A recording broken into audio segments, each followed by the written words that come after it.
Good morning. How are you doing today, Mark? Oh, we're doing awesome. We're out here in Central Arkansas. Sorry about the wind if it's in the background. Oh, no problem. I can't hear it at all. I know it's pretty windy out there right now, so it'll be expected to hear some wind out there. So I got us up here live. We got a few viewers already. Let's go ahead and just jump in and let's see if whoops, I'm sorry. I'm getting this all set up here for us. Let's jump in and Oh no. get started. So those watching who don't know who you are, Mark, why don't you tell us a little bit about yourself? I'm Mark with Ram Detecting. We just started our channel here first part of the year, basically because my father-in-law and my dad and some of our other family members and friends, they're always asking, "What are we digging? What are we doing?" So I figured that'd be a good way to show everybody, and it's kind of just taken off from there. Okay. And how long have you been detecting for? Funny, my wife said she's going to ask you how long you've been detecting. Well, I started about 11 years ago. My wife bought me an Ace 250. No, it's an Ace 150. Okay. It seems like everybody starts with an Ace, I think.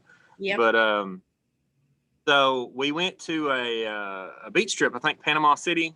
So I think it's where we went. And, I found the, nickels and dimes and stuff like that. And I really just pulled it out every now and then, played with the kids. And in 2014, I found out I had kidney cancer. And so I had to have surgery, and I was laid up for a good while. And I started watching YouTube videos and stuff like that. And my wife, she's a nurse practitioner, and she come in one day and she said, well, one of the people she met were a member of this group on Facebook. And so I just got on there and started on it, and it kind of just like fueled that obsession. So when I was able to get out, I started, hitting metal parks and stuff. And then I really started getting into Civil War stuff. And it just like went on from there, and, upgraded machines and things like that. What type of machines do you have now? Do you have more than one or? I got two right now. Like I said, I started with the Ace, and then I went to a 250, and then I like played around with the little bounty hunter that I had, Quicksilver, and then I got an AT Pro, Okay. and I used it for a good while, and just let's see, maybe it was the first part of this year, before pre COVID. Um, I bought a Simplex from you guys, Okay. and been loving that thing. I love all the features. To me, it's the best of both worlds there, and so I used that primarily. But here recently, I won a Time Ranger Pro from Instagram, from the Bounty Hunter people. Okay. So that's their new, the Time Ranger Pro. It basically, I think it's basically the F-19, just kind of slimmed down a little bit. The Fisher. Uh, Gotcha. It runs at 19 kilohertz, I think, and I really love that thing. I went to a big hunt here a couple weeks ago, and I brought that little bounty hunter. People were looking at me like, "What are you out here with that thing for?" But it's light, fast, at a different frequency, so I really have been enjoying that machine.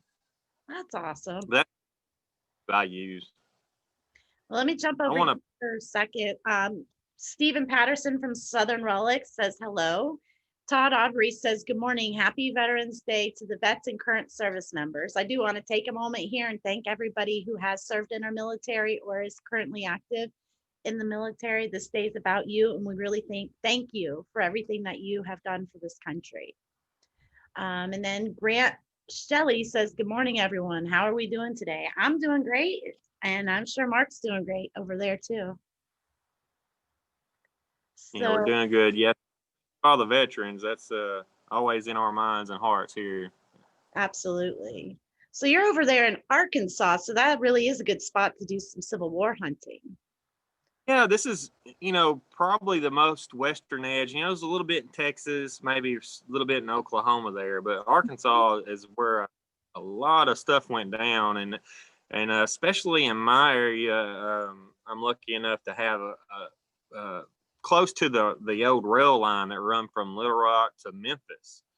And so they were always guarding that rail line. So there's camps everywhere along this area. So we're really in a good spot for that. When am I coming up to hunt with you? Anytime you want. Always something. It's hard down here in Florida. I mean, we do have Civil War activity, there is, but it's not as much as some of the other states. It really does take a lot of, diving in and doing your research to be able to get somewhere.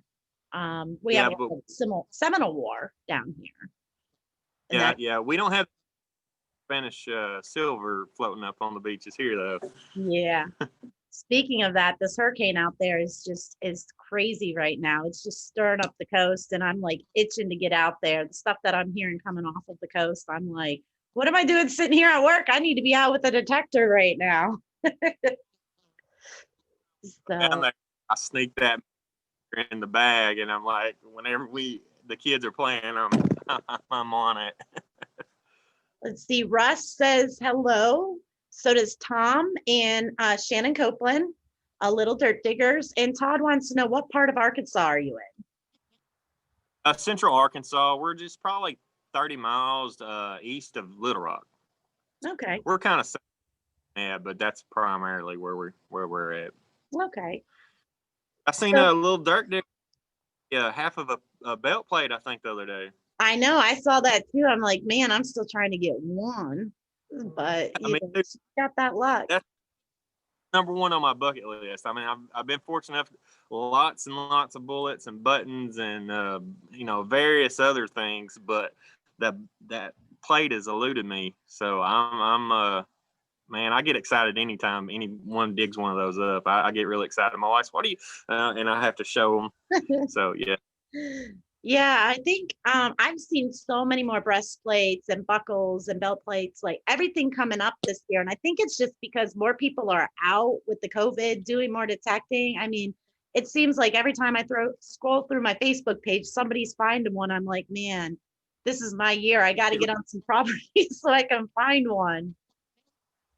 It really is, and I think that it's really helped the community and the sport, if you want to call it a sport, of metal detecting, because I think more people's getting out and they get on their phone and Google what's a good thing to do, and that pops up, and they're like me, a few videos and they're hooked. So yeah, it's awesome, and that and the I believe the detectors are just getting better and better, and that's the reason people are pulling up these kind of things, I believe.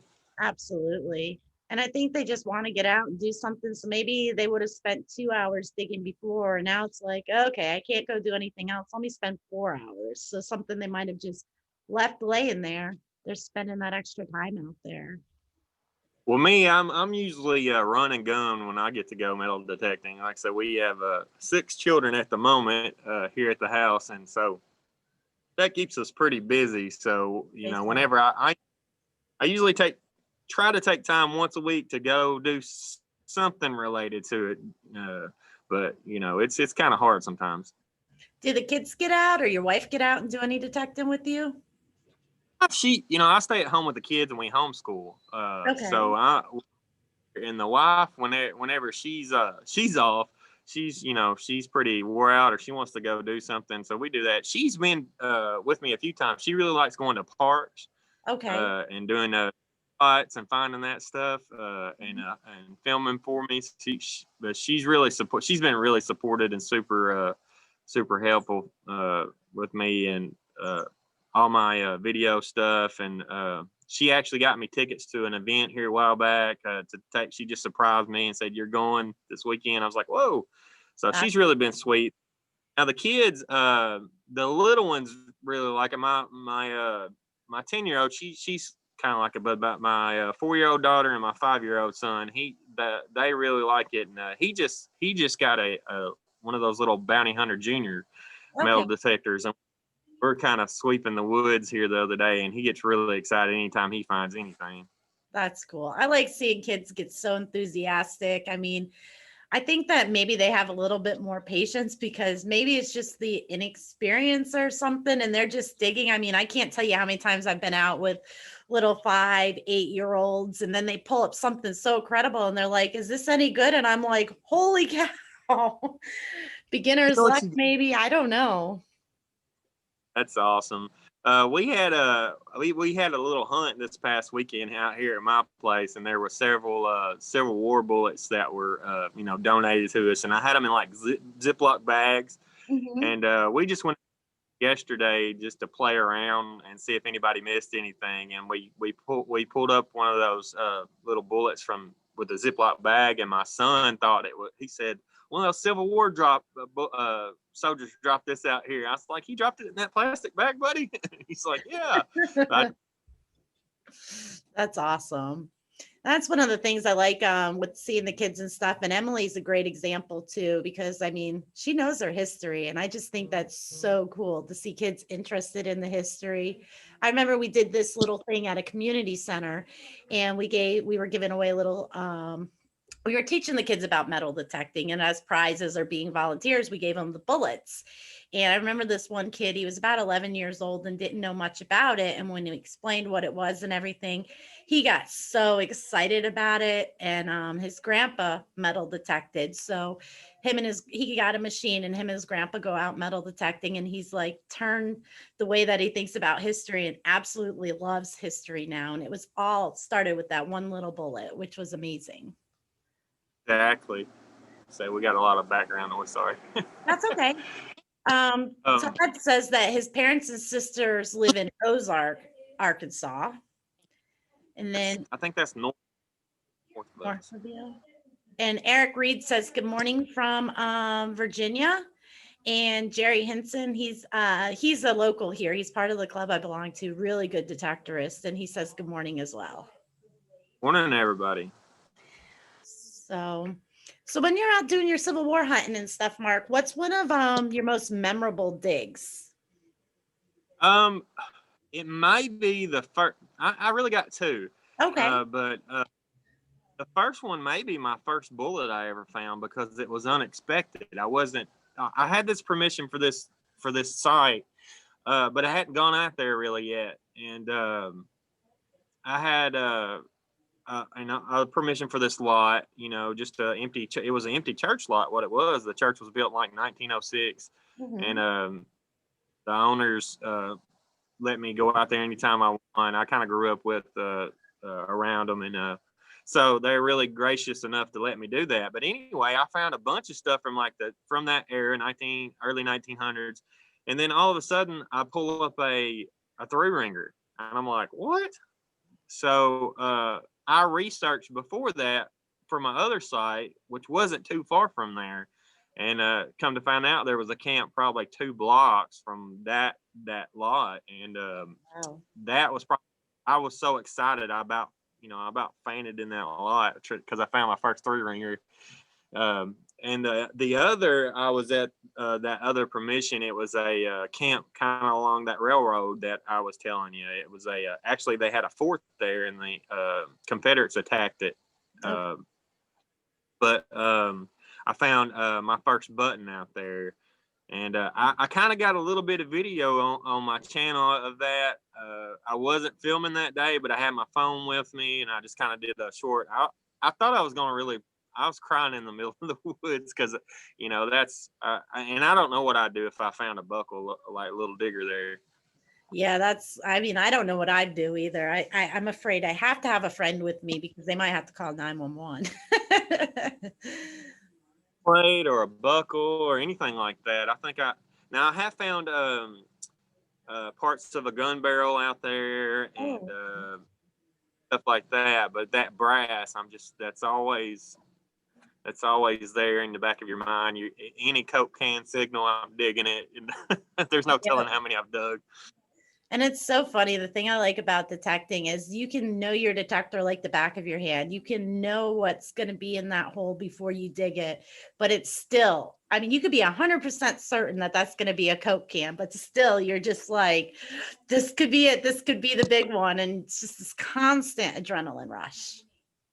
Those pull tabs get me every time because it always could be some gold. Or I'll beep when we get. I have a little one that always is with me, and he's not really talking that good yet, but I'll beep it and I'll say, "I bet you that's aluminum, buddy," and he'll be aluminum. And but yeah, sometimes knowing your machine really good will get you also because that's just a piece of aluminum or a piece of something else, and you skip it because you think it's trash. But I tell you, more times than not, I've dug it and it's been something cool. Yep, it's like even though you know what it is, it's like unless you're dead tired, you've been out for 8 hours and can't swing no more. It's like I try to dig all those signals and I've surprised myself. Like we were at this site, an amazing site. It used to be a boarding house back in the day and it had burnt down. Everything got plowed over and it was on like 2 lots over. But we were finding incredible finds there. And I was getting an iron signal, and there were so many just pieces of iron from the old homestead. And I was like, I'm going to dig it all because I got to clear it out, because I had unlimited access to this permission. So, of course, I'm going to dig everything to get to the good stuff. So, I was digging and I pulled up this piece of rusted iron, had no idea what it was. And I started looking at it, and it was a cast iron toy train. There would have been 2 parts to it, and I had one side of it. And if I wasn't digging that iron, I probably would have just walked past it. And it's a really cool find. I've got it in the display case because I mean everything was iron back there, and iron tells you a lot of in the ground what's going to be there. So I always dig, especially if I get any kind of larger iron signal. I always dig it because I love finding old axe heads and stuff like mhm. that. Trying to redo them. That's one of my favorite things is dunking them in an electrolysis bath or vinegar or something and just cleaning them up and putting them back on Yeah, a handle. I love absolutely. Now, when you're looking and do you primarily do door knocking when you're out looking for permissions? Do you have any techniques that you use? I don't, and especially right now, I don't know about door knocking. Yeah. So mainly the way I first started, and I get this question asked all the time, especially on our Facebook page and stuff like that. Where do I start? Always start in your yard or Hmm. your family. That's the easiest access you're going to get. Start with your family and your friends and work out from there. And I think on the last copy with Kellyco, Marcus, you guys were talking about the same thing.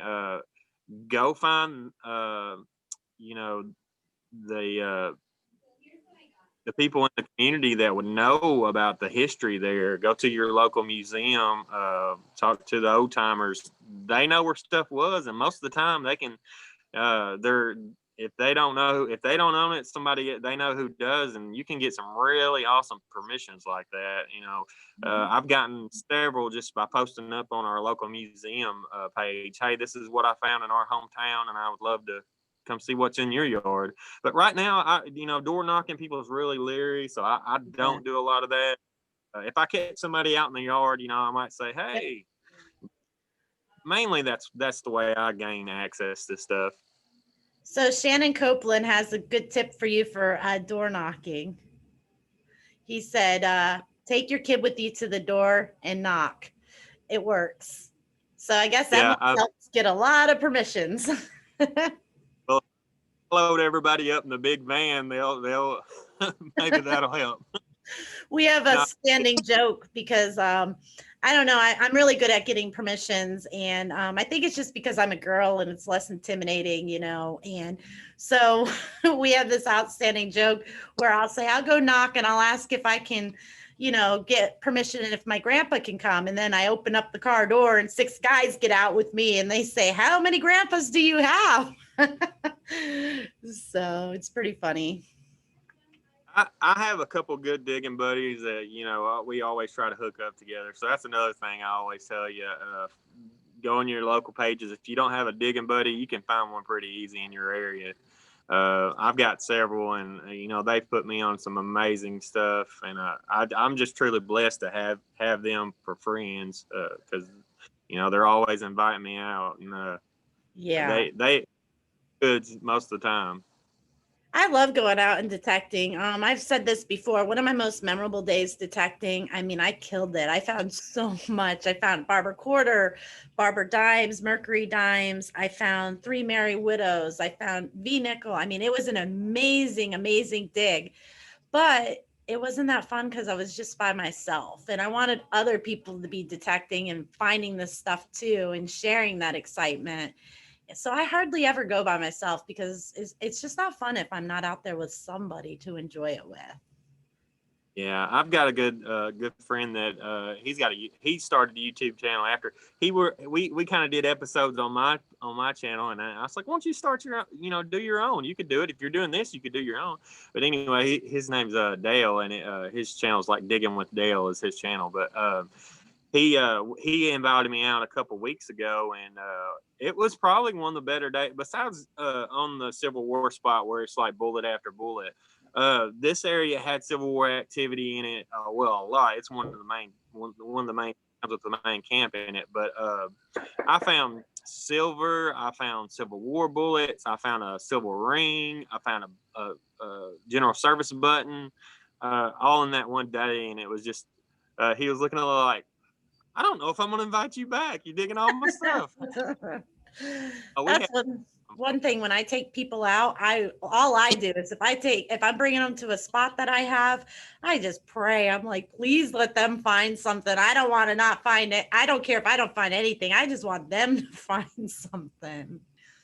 took out Britton Lockhart here a while back.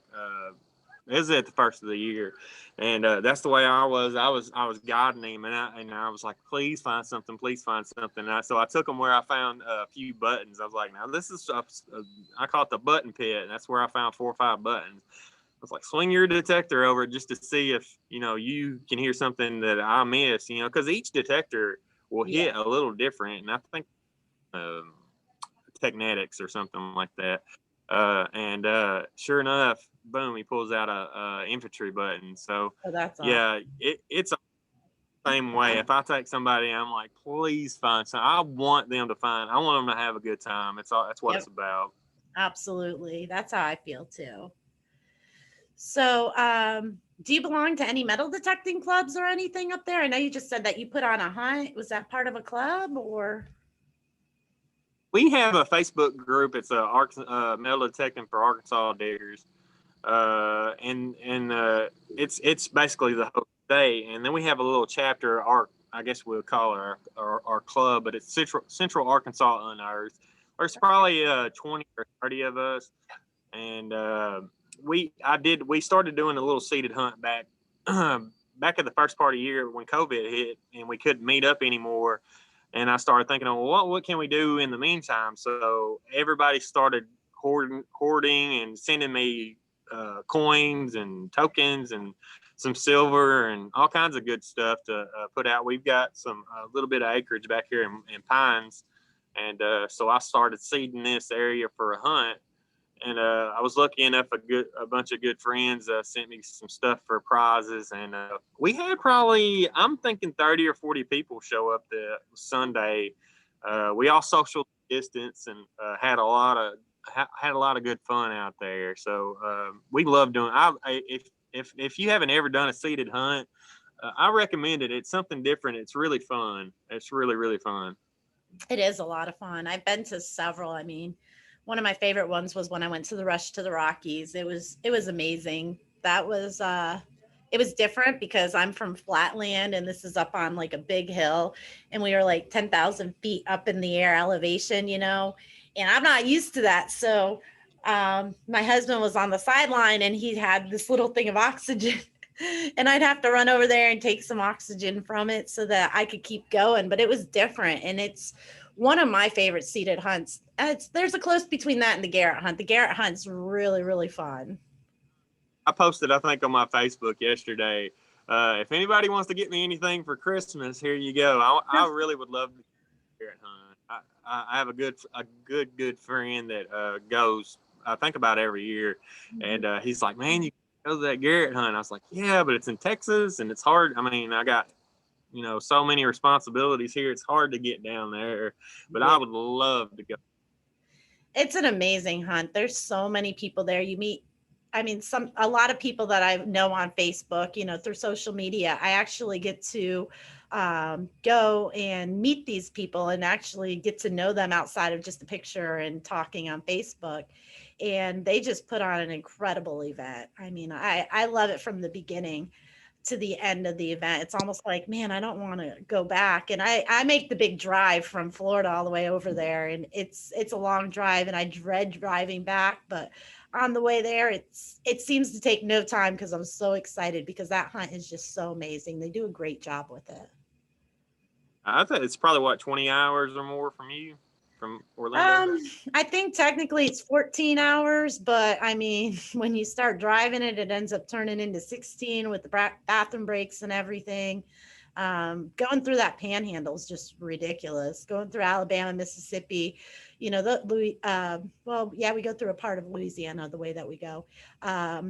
Yeah, of course. But going through those, we fly through those, but Florida is forever to get through Florida.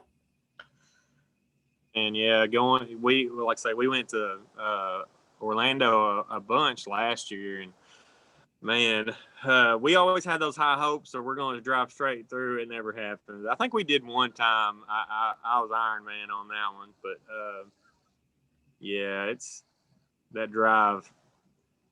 But I agree with you. If somebody out there hasn't done a seated hunt, it's a lot of fun. It's not about the finds. It's about the meeting of friends, getting together, learning from other detectors. It's a lot of fun, and it's different than just going out to a park and detecting or to the beach or something. It's a lot of fun. Definitely. Exactly. I had fun talking to everybody, and even with our little hunt we had the other day, I invited a few people that I've only met on Facebook that's in our local area. It's not really a part of our group, but I wanted, to invite, get more people together. More contacts you have, the more, fun you're going to have. So, and right. I just enjoy everybody together and meeting. It's one of my favorite parts of detecting. Absolutely.